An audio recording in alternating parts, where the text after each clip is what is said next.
Cândido Jucá Filho, Filosofia e Filologia. Ele tinha uma aproximação também com os filólogos, por isso que ele gostava de Nietzsche. Em outras obras ele fala sobre Nietzsche. Eu marquei aqui continue, para não ficar também, principalmente para mim,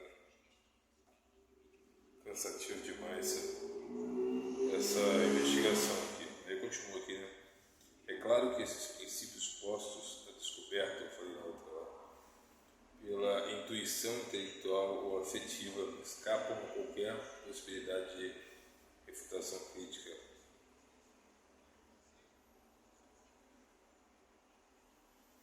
Ele fala dessa intuição, talvez, no meu entender, da especulação que se faz das coisas através da intuição e não da razão, sabe? E a crítica dele é justamente essa, sabe? Por que não usar mais a razão? Pode ser que eu esteja entendendo ao contrário, acredito que não, mas pelo que entendi foi isso. E aí eu vou usar a mecânica marxista, né, para isso daqui é o que os marxistas geralmente costumam fazer. Eles copiaram da Igreja Católica justamente isso.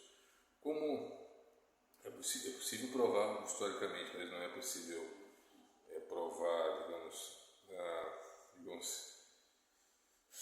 de certa forma possível, né? Os medievais criaram um sistema de prova, né? De prova pela razão que Deus existe, mas na maioria dos casos, e é uma proposta também da fé, essa crença, e por isso que ele vai falar aqui do senso comum, né?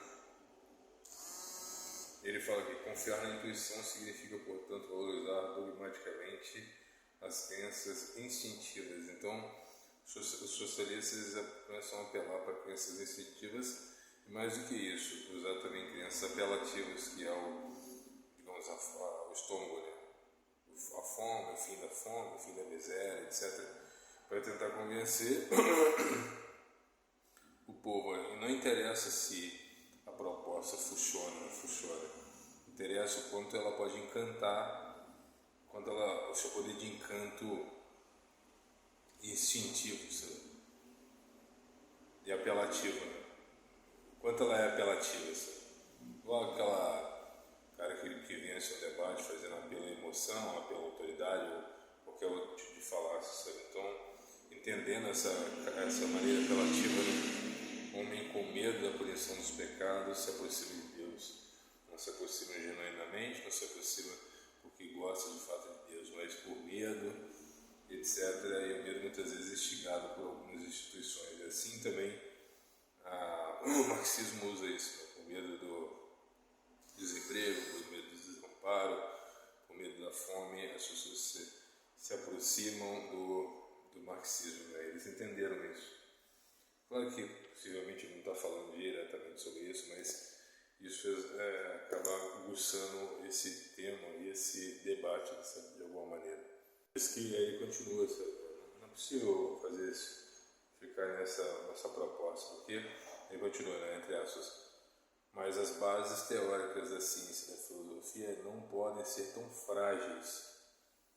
Essas verdades absolutas da intuição, do senso comum, fragmentam-se como pedaços de madeira podre sobre a verruma da crítica racional. Fragmentam-se através da crítica racional. É muito igual ao socialismo também, né? Quando você traz ele para crítica genuína,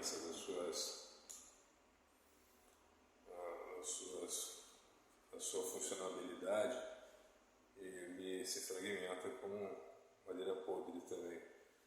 O verbalismo inoperante que está na base da nossa cultura embriaga-se com a essência destilada dessas verdades indubitáveis.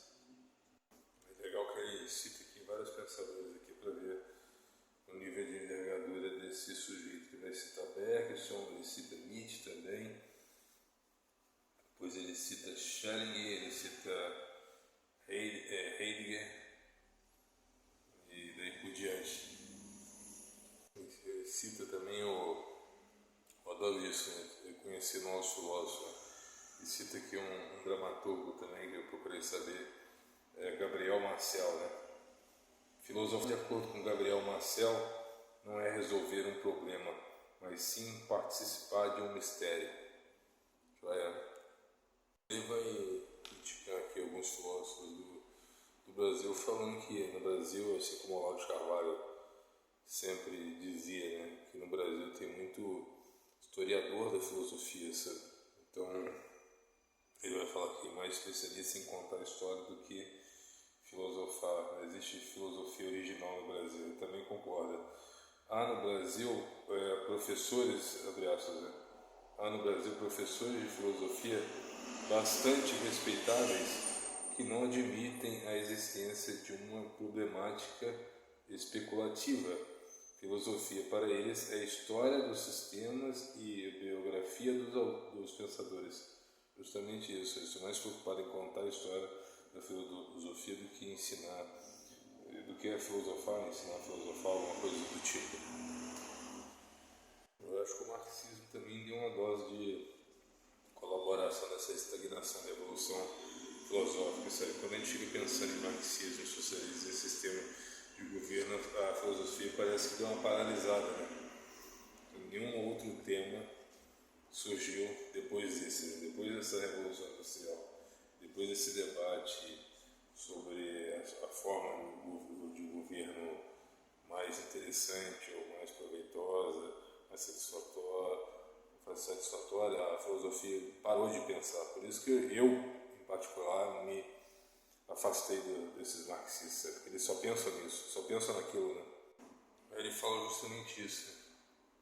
Não com as minhas palavras, não com essa intenção de crítica ao socialismo, mas ele faz uma crítica justamente esse abandono das outras correntes, né? Quando ele fala que você quer pensar e acaba pensando por uma via só, por certos pensadores, sabe? E aí, não estou falando direto, não estou falando sobre marxismo, mas está instigando esse tipo de debate, sabe? Nada mais absurdo do que pretender alguém especializar-se em lógica aristotélica, desprezando inteiramente a contribuição de Bowley, de Frege, de Bertrand Russell, de Tarski.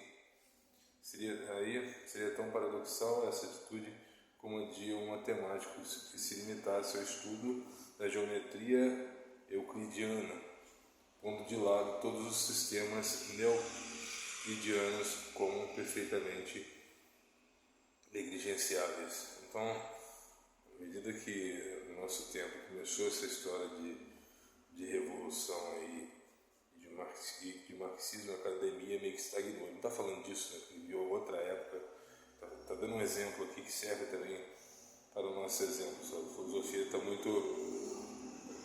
muito fechada já naquela época, se tratando de outros temas, e hoje em dia continua fechada, justamente bitolada, só pensando naquilo.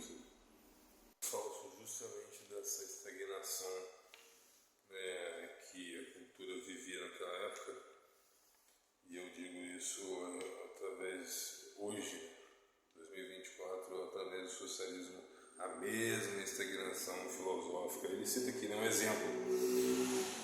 O que pensariam os especialistas que comparecesse a um congresso científico para ler uma comunicação sobre qualquer problema biológico inspirado nas ideias de Aristóteles, né? Teria praticamente parado um tempo, né? Aí ele fala aqui uma crítica, ele fala que no Brasil o valor está no improviso, no brilhante improviso, na pobreza conceitual e na escassa capacidade crítica, né? Então o Brasil precisaria de uma análise mais profunda para evoluir nesse quesito aí, principalmente filosoficamente, sabe? Faz parte aí da crítica.